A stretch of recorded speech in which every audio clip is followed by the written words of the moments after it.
Hello everyone. देखिए अब question number 8.4 करते हैं। देखो इसमें क्या कहता है, a plane electromagnetic wave travels in vacuum.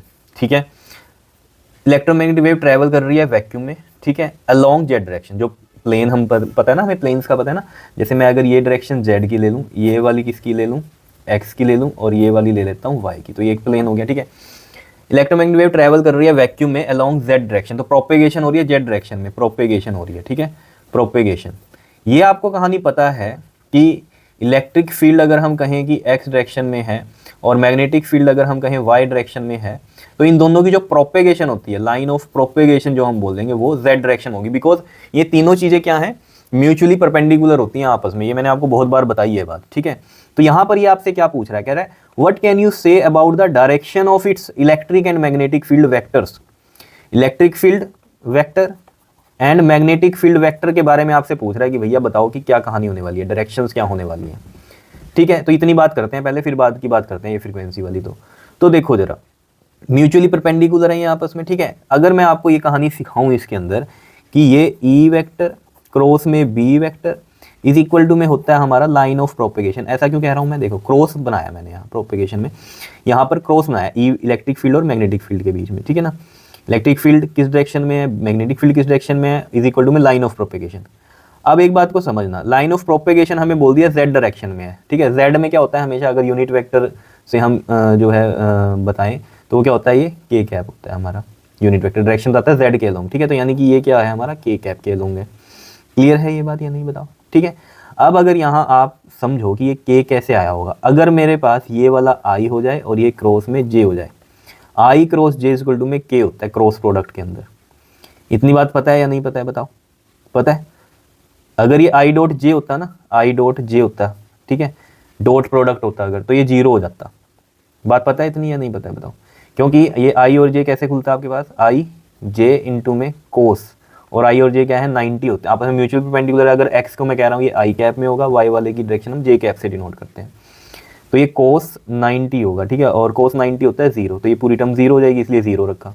अब अगर हम क्रॉस की बात करते हैं तो आई क्रॉस जे कैसे लिखेंगे, आई जे इंटू में साइन 90, साइन 90 इज 1। ठीक है ना, साइन 90 क्या होता है 1, तो आई जे 1 होगा। ठीक है, ये वाला। लेकिन इसकी जो डायरेक्शन हम बोलते हैं वो क्या होती है हमारी, के होती है। क्लियर है इतनी बात या नहीं, बताओ जरा, समझ में आ रही है कहानी। तो यहाँ पर अगर आप समझ में पा रहे हो, आई मतलब क्या है एक्स डायरेक्शन है ना, और जे मतलब क्या है हमारे पास वाई डायरेक्शन। तो यहाँ पर जो इलेक्ट्रिक फील्ड है इज इन एक्स डायरेक्शन। ठीक है, बोल देंगे हम। और जो मैग्नेटिक फील्ड है जो हमारे पास इज इन वाई डायरेक्शन, ये बोल देंगे हम यहाँ पर। ठीक है, यानी कि एक्स वाई प्लेन में है मैग्नेटिक फील्ड और इलेक्ट्रिक फील्ड। ठीक है, अब कई बच्चे ये पूछते हैं इसमें कि हम क्या मैग्नेटिक फील्ड को एक्स में बोल सकते हैं और इलेक्ट्रिक फील्ड को वाई में बोल सकते हैं, क्या हम ऐसा कर सकते हैं, क्योंकि है तो म्यूचुअल परपेंडिकुलर ही।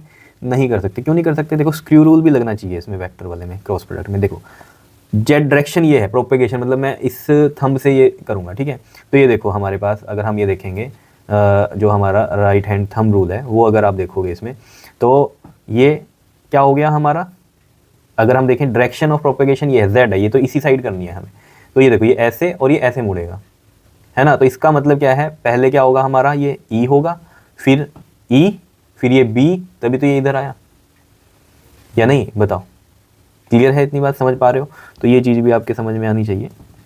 क्लियर है, ठीक है। और स्क्रू रूल भी लगा सकते हो आप इसमें।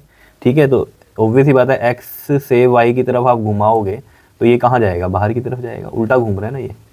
ठीक है, तो बाहर की तरफ प्रोपेगेशन हो रही है, इसी डायरेक्शन में होगी, तो ये ई क्रॉस बी ही बनेगा। क्लियर है, और ई क्रॉस बी में ये मतलब क्या, एक्स डायरेक्शन में ई होगा और बी होगा हमारा वाई में। ये कहानी आपको समझ में आनी चाहिए इसमें। क्लियर है, ठीक है। चलो जी, अब इसका एक लाइन में आंसर यही लिखना था कि E and B vector in X Y plane and are mutually perpendicular. यही कहानी जो है मैंने आपको पूरी पूरी समझाई इसमें। ठीक है, मेन बात पे आ जाते हैं अब। क्या सेकंड पार्ट में क्या कहता है इसके, if the frequency of the wave is 30 megahertz, megahertz मतलब क्या हो गया, इनटू में 10 की पावर 6 हर्ट्ज हो गया। ठीक है, what is it's wave length, lambda निकालना है। तो लैम्डा का फॉर्मूला आपको पता होना चाहिए, क्या होता है हमारे पास, c/f होता है। c मतलब speed of light in vacuum, तो 3 इंटू 10 की पावर 8 मीटर पर सेकंड में होती है। फ्रीक्वेंसी किसमें, यहाँ हर्ट्ज में, तो 30 इंटू में 10 की पावर 6, तो ये 3 ये 10 हो गया, तो यानी कि ये हो गया 10 की पावर 8 और ये 10 की पावर 6 और ये 10 की पावर 1, 10 की पावर हो गया 7। तो 10 की पावर 8 माइनस 7 कितना हो गया, 10 की पावर 1 दैट इज 10। तो ये 10 मीटर हो गया आपके पास। क्लियर है इतनी बात या नहीं बताओ? ठीक है, क्या हो गया ये आपके पास 10 मीटर, बिकॉज वेव लेंथ है तो वो मीटर में लिखेंगे हम, तो 10 मीटर इसका भी आंसर हो गया ये। ठीक है, तो ये आ गया आपके पास आंसर और एक ये है आंसर। क्लियर है, बताओ आ गया क्वेश्चन समझ में? सिंपल ही था, कर लोगे इसको? ओके जी, थैंक यू।